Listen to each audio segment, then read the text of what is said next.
आदाब नाजरीन, आप देख रहे हैं FTR न्यूज चैनल। बढ़ते हैं खबरों की तरफ। चिंता प्रभाकर रुकन असेंबली संगारेड्डी सदर BRS पार्टी जिला और मानिक राव रुकन असेंबली जहीराबाद, क्रांति किरण साबिक रुकन असेंबली अंदोल, भोपाल रेड्डी साबिक रुकन असेंबली नारायण खेड़ ने मीडिया से बातचीत करते हुए कहा कि మాజీ మంత్రివర్యులు హరీష్ రావు గారు పవర్ పాయింట్ ప్రజెంటేషన్ ద్వారా ఈ రాష్ట్రానికి, దేశానికి, ప్రపంచానికి ఏం జరిగింది అనే విషయం కూలంకషంగా వారు చెప్పడం జరిగింది.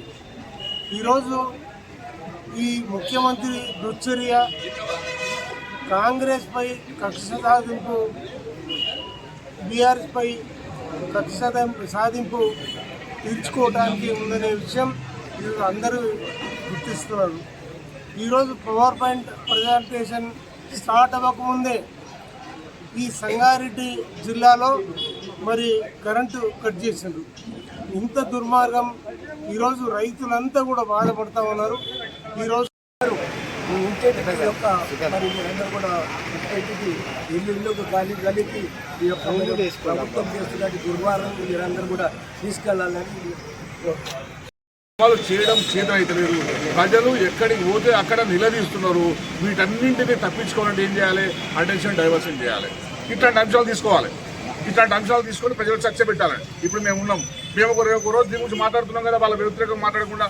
సో ప్రతిపక్షాలు అటెన్షన్ డైవర్షన్ చేయాలి, సబ్జెక్ట్ డైవర్షన్ చేయాలనే ఉద్దేశంతోనే కాంగ్రెస్ పార్టీ ఇట్లా ప్రవర్తిస్తున్నట్లు చాలా స్పష్టంగా అర్థమవుతుంది. సమయం తొందరలోనే ఏర్పడుతుందని చెప్పేసి ఇప్పుడు ఆ కాళేశ్వరం ప్రాజెక్టు ఆపేసిన తర్వాత ఇటు గ్రౌండ్ వాటర్ టేబుల్ కూడా మొత్తం పడిపోయి రైతులందరూ పంటలు ఎండిపోయి అగాధంలో పడ్డారు. కాబట్టి మీరు చేయకపోయినా మరి మా ప్రభుత్వం